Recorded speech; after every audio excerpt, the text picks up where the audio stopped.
Process होता क्या है। याद रखें, exothermal process is the process that take place at constant temperature. ये कांस्टेंट टेम्परेचर पर टेक प्लेस होता है, ये आपने याद रखना है।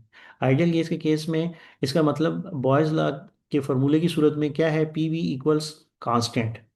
ठीक, ये यानी अगर एक सिस्टम की initial values P I V I हो और फाइनल उसकी वैल्यूज हमारे पी एफ वी एफ, तो हम कहेंगे कि P I V I equals P F V F.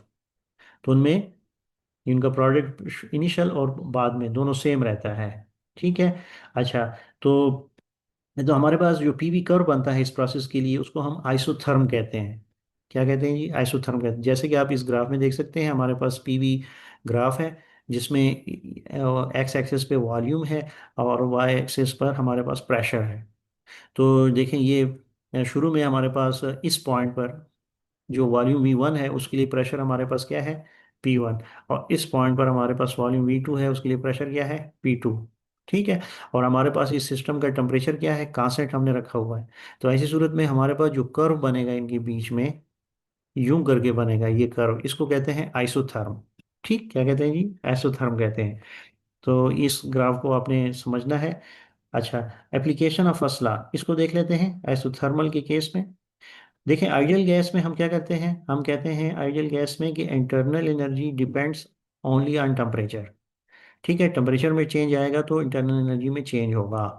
अगर टेम्परेचर कांस्टेंट है एक सिस्टम का, तो ऐसी सूरत में हमारे पास कौन सा प्रोसेस है, आइसोथर्मल प्रोसेस है। फिर आइसोथर्मल प्रोसेस में इसका मतलब है कि डेल्टा यू क्या है, जीरो है।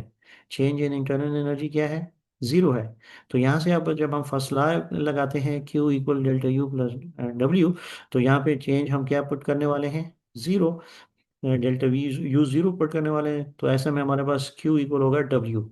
ठीक है। इसका क्या मतलब है कि जितना भी हम हीट देते हैं सिस्टम को, वो सारा वर्क में चेंज हो जाता है, कन्वर्ट हो जाता है। ठीक। तो इस फिगर को भी आपने समझना है और आपको पता होना चाहिए कि आइसोथर्म कर्व इसमें क्या है। और इसमें जो मेन चीज़ है वो ये आपने याद रखनी है कि चेंज यू में जो चेंज होता है वो टेम्परेचर की वजह से होता है, क्योंकि ये पूरा प्रोसेस आइसोथर्मल प्रोसेस है, इसमें टेम्परेचर कांस्टेंट है, तो डेल्टा यू में चेंज, इंटरनल एनर्जी में चेंज होता ही ज़ीरो है। तो यहाँ से फिर हमें पता चला कि जितना हम सिस्टम को हीट देते हैं वो सारा वर्क डन में कन्वर्ट होता है। ये थोड़ा सा एडवांस लेवल का फार्मूला है, लेकिन आप इसको भी याद रखें कि आइसोथर्मल प्रोसेस के लिए जो हम फार्मूला लिखते हैं वो इस तरह से लिखा करते हैं, डब्ल्यू के आइसोथर्मल प्रोसेस में कितना वर्क हुआ, तो उसको हम इस तरह कैलकुलेट करते हैं, W equals n R T log of V F और वी आई। यानी वी आई ये होगा, वी एफ ये होगा, वो इसमें पुट करेंगे, उसका लॉग लेंगे। और टी टेम्परेचर कांस्टेंट है, आर जो है यूनिवर्सल कांस्टेंट है। ठीक है। एन को हम कुछ नंबर ले लें, वन। तो इस तरह से हम बता सकते हैं कि कितना इस थर्मल प्रोसेस में वर्क हुआ। तो ये थोड़ा सा एडवांस लेवल ज़रूर है, लेकिन आप इसको भी याद रख सकते हैं। आई होप आपको समझ आ गई है। अच्छा, adiabatic process in terms of first law of thermodynamics, हम ये अभी समझने की कोशिश करेंगे। पहले देख लेते हैं एडियाबेटिक प्रोसेस की डेफिनेशन क्या है। Adiabatic process is one in which no heat enters और लीव्स द सिस्टम। जब सिस्टम में कोई हीट ना हम एंटर कर रहे हो ना बाहर निकलने दे रहे हो, तो इसको एडियाबेटिक प्रोसेस कहते हैं। इसका मतलब है कि क्यू को हम जीरो रख रहे हैं सिस्टम के लिए, क्यू को हम जीरो रख रहे हैं। तो ऐसी सूरत में हमारे पास P V curve for this process is called adiabat. इसको एडियाबेट कहा जाता है। देखें, ये पी वी हमारे पास ग्राफ है और इसमें हमारे पास सिस्टम को ना हीट एंटर हो रही है ना सिस्टम से हीट बाहर जा रही है। तो ऐसी सूरत में हमारे पास ये जो कर्व है, ये वाली कर्व, ये बोल्ड कर्व, ये एडियाबैट कहलाती है। लेकिन अगर आप टेम्परेचर को कांस्टेंट सिर्फ रखते हैं सिस्टम का, तो एजोथर्मल इस तरह का, एसोथर्म कर्व इस तरह बनती है। ठीक है, इनमें फ़र्क है। और एडियाबेट थोड़ा सा इस तरह बनती है। तो एडियाबेट कर्व के लिए ये ज़रूरी है कि सिस्टम में हीट ना इंटर हो रही हो ना सिस्टम से हीट बाहर जा रही हो। तो ये आपने याद रखना है। आइडियल गैस में हम किस तरह जब एडियाबेटिक चेंज को देखेंगे, तो उसके लिए फार्मूला बनता है P V power gamma equals constant. Gamma gamma क्या है, ये सी पी और सी वी का रेशो है, स्पेसिफिक हीट्स का रेशो है, जिसको हमें आगे जाके पढ़ेंगे। तो आपने याद रखना है, for ideal gas undergoing adiabatic change P V power gamma equals constant. ठीक है। अब फर्स्ट लॉ में देख लेते हैं एडियाबेटिक प्रोसेस को। देखें, फर्स्ट लॉ का फॉर्मूला है Q equal delta U plus W.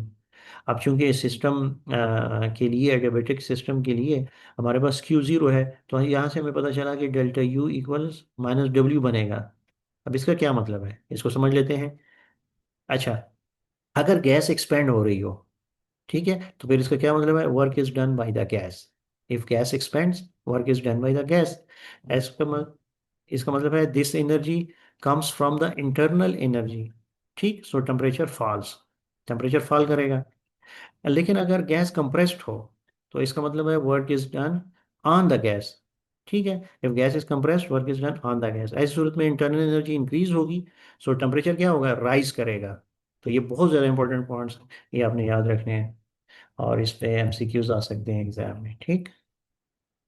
अच्छा, अब यहाँ पे इंपॉर्टेंट पॉइंट जो आपने याद रखने हैं वो ये है कि adiabatic changes happen when compression expansion is very fast, so there is no time for heat exchange. Heat exchange के लिए कोई टाइम नहीं बचता। ठीक है, और adiabat is always steeper than isotherm on a PV gram. देखिए ये स्टीपर है, ये आप देख सकते हैं, ये ज़्यादा स्टीपर है। एग्जाम्पल्स ऑफ adiabatic प्रोसेस देख लें। उसमें पहला एग्जाम्पल है rapid escape of air from burst tyre. ये बड़ा ज़बरदस्त एग्जाम्पल है, रैपिड escape जब एयर का वो बर्स्ट टायर से। अच्छा, दूसरा ये है कि रैपिड एक्सपेंशन या compression of air during sound wave. Sound wave में भी बड़ा रैपिड एक्सपेंशन या कंप्रेशन होता है। ठीक है, यह भी आपने याद रखना है। Cloud formation in the atmosphere, atmosphere में क्लाउड बड़ी तेजी से बनता है। ठीक, तो ये आपके एडियाबेटिक प्रोसेस के तहत एग्जांपल्स हैं, इनको आपने याद रखना है। तो क्विक मेमोरी आपकी जो होनी चाहिए टिप्स के सूरत में, वो ये है कि थर्मल जो प्रोसेस है वो स्लो है, हीट फ्लोज होती है, टेम्परेचर कांस्टेंट रहता है। एडियाबेटिक में फास्ट प्रोसेस है, नो हीट फ्लो होती है, टेम्परेचर क्या होता है, टेम्परेचर चेंजेस होता है, टेम्परेचर इसमें चेंज होता है। ठीक, जब टेम्परेचर कांस्टेंट रहता है तो आपके पास आइसोथर्म कर्व है, जब टेम्परेचर चेंज होता है तो आपके पास एडियाबेट है। तो ये बहुत ज़्यादा इंपॉर्टेंट है, ये आपने याद रखने हैं पॉइंट्स।